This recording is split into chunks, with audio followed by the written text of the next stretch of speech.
എനിക്ക് മധുരം കുറച്ചൊരു ചായ വേണം. അയ്യോ സാറോ? ഇതെന്താ സാർ ഈ വഴിക്ക്?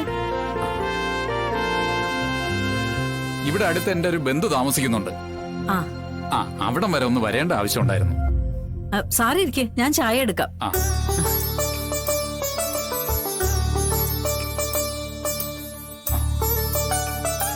ശാന്തേ, സാറിന് കഴിക്കാൻ എന്താ വേണ്ടെന്ന് ചോദിച്ചേ? കഴിക്കാനൊന്നും വേണ്ട. അല്ലെങ്കിൽ തന്നെ ഞാൻ അങ്ങനെ പുറത്തുനിന്നൊന്നും അധികം കഴിക്കാറില്ല. ആകെയുള്ള ഒരു ദുശീലം ഈ ചായയോടി മാത്രമാണ്. അതും വല്ലപ്പോഴും മാത്രം. ഞാൻ അന്നൊരു അപേക്ഷ കൊടുത്തിട്ടുണ്ടായിരുന്നല്ലോ സാറേ, കുടുംബശ്രീ ഉൽപ്പന്നങ്ങളുടെ ചെറിയൊരു യൂണിറ്റിനുള്ളതേ. അത് പാസ്സാക്കിയിട്ടുണ്ട്.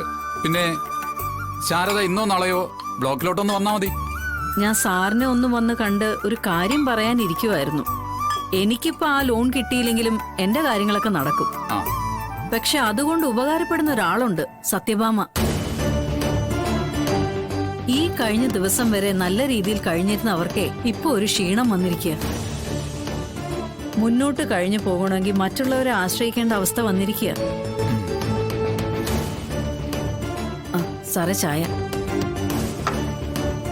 അവരുടെ നല്ല സമയത്ത് ജീവിത രീതി കണ്ട് മനസ്സിലാക്കിയിട്ടുള്ള എനിക്ക് അതൊട്ടും സഹിക്കാൻ പറ്റുന്നില്ല.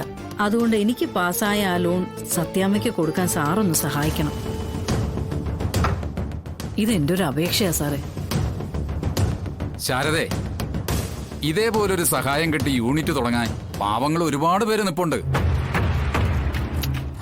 ശാരദയ്ക്ക് വേണ്ടെങ്കിൽ വേണ്ട. പക്ഷേ അതൊരിക്കലും സത്യഭാമ ആയിരിക്കില്ല. സാറേ, അവരുടെ അവസ്ഥ ഇപ്പൊ ഭയങ്കര ദയനീയമാണ്. ജീവിക്കാനായി മറ്റുള്ളവരുടെ മുന്നിൽ കൈനീട്ടേണ്ട അവസ്ഥ വന്നിരിക്കുക. വീട് പോയി, സ്ഥലം പോയി, ഉണ്ടായിരുന്ന പാരമ്പര്യ സ്വത്തുക്കളൊക്കെ നശിച്ചു. ഒരേ ഒരു മാർഗം ഇങ്ങനെയുള്ള എന്തെങ്കിലും ജോലികളാ. ഇതൊക്കെ അവരുടെ അടവാണ് ശാരദേ. ഒരു സുപ്രഭാതത്തിലെല്ലാം നഷ്ടപ്പെട്ടു എന്ന് പറഞ്ഞ് ബോധ്യപ്പെടുത്താൻ നോക്കിയാലേ ഞാനൊന്നും വിശ്വസിക്കില്ല. പണ്ടത്തെ പലിശപ്പണിയിൽ എന്തെങ്കിലും അന്വേഷണം വരുന്നുണ്ടായിരിക്കും. ഉള്ളത് പോകാതിരിക്കാൻ വേണ്ടിയിട്ടുള്ള ഒളിപ്പിക്കലായിരിക്കും ഇത്. അല്ലെങ്കിൽ ഇത്രയും വലിയ നിലയിൽ കഴിഞ്ഞ അവർക്ക് ഇത്ര പെട്ടെന്ന് ഇങ്ങനെ ഒരു അധപതനം വന്നു എന്ന് പറഞ്ഞ നിങ്ങളെല്ലാം വിശ്വസിക്കുമായിരിക്കും. പക്ഷെ ഞാൻ വിശ്വസിക്കില്ല. അതുകൊണ്ട് തന്നെ അവർക്ക് ഈ ലോണ് ഞാൻ കൊടുക്കുകയില്ല. അങ്ങനെ ഒരു കടുംപിടുത്തം പിടിക്കണോ സാറേ?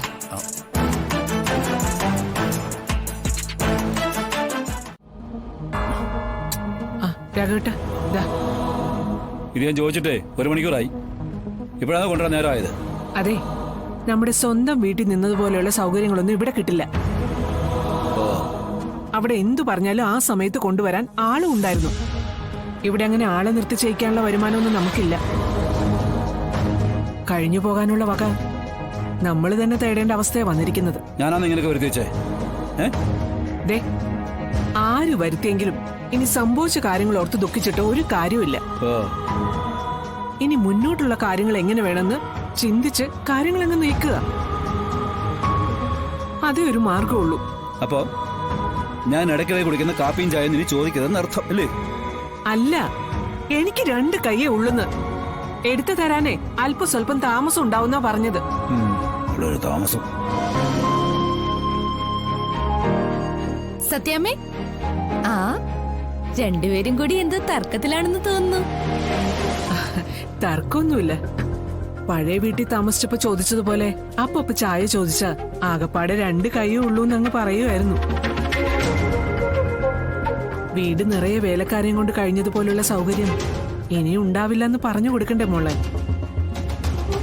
കാര്യങ്ങള് കൃത്യമായിട്ട് പറഞ്ഞ് മനസ്സിലാക്കി മുന്നോട്ട് പോയാ പിന്നെ തർക്കത്തിന്റെ കാര്യങ്ങൾ വരുന്നില്ലല്ലോ. അല്ല മോളെ, ഇതെന്താ പാത്രമൊക്കെ ആയിട്ട്? എന്തോ ചെറിയൊരു കോളുണ്ടെന്ന് തോന്നുന്നല്ലോ. ഉണ്ട്, ബിരിയാണിയാ. ഇന്ന് എന്നെ കാണാൻ ചെറുക്കനും കൂട്ടരും വന്നതിന്റെ ആഘോഷമായിരുന്നു വീട്ടില്. എനിക്കാണെങ്കി ഇപ്പൊ തന്നെ ഒരു കല്യാണം വേണ്ടെന്നാ.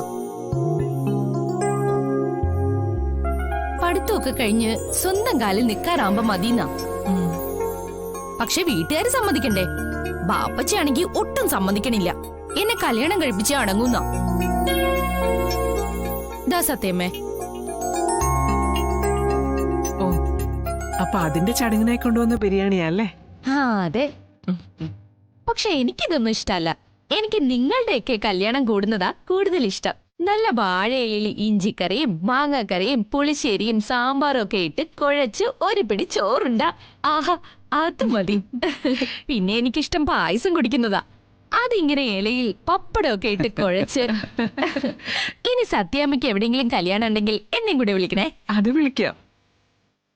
അല്ലെങ്കിൽ നമുക്ക് ഇവൾക്ക് വേണ്ടി ഒരു സദ്യ തന്നെ ഉണ്ടാക്കിയാൽ എന്താ? അതാണ് സത്യാമ്മ. എന്നാ പിന്നെ ഞാൻ അങ്ങോട്ട് ചെല്ലട്ടെ. വന്നവരൊക്കെ പോയാലേ ഒരു സൗകര്യം ഉണ്ടാവും. പോകുമ്പോ എന്നെ അവിടെ കണ്ടില്ലെങ്കിൽ അതിന്റെ പരാതി കൂടി കേൾക്കേണ്ടി വരും. പോട്ടെ സത്യാമ്മേ.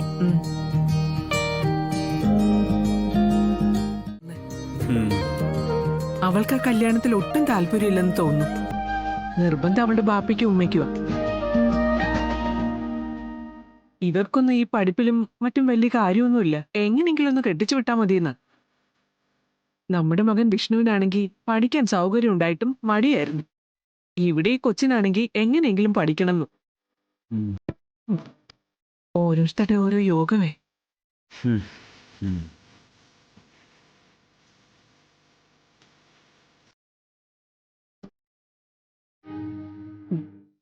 വിഷ്ണുവിന്റെ പഠിപ്പിന്റെ കാര്യം പറയാതിരിക്കുന്ന ഭേദം. പഠിപ്പിക്കാൻ വേണ്ടി എന്തെല്ലാം പറഞ്ഞു, എവിടെല്ലാം കൊണ്ടാക്കി, ഓരോടത്തും അവൻ പോയി. ഇപ്പൊ കിടന്ന് ഓടുക. പഠിക്കട്ടെ. മക്കളെ ഉപദേശിച്ച് നന്നാക്കാൻ നോക്കിയാലേ നടക്കില്ലെന്ന് പണ്ടുള്ളവർ പറയുന്നത് ശരിയാ. എല്ലാം അവരവരുടെ അനുഭവത്തിൽ നിന്നേ പഠിക്കൂ.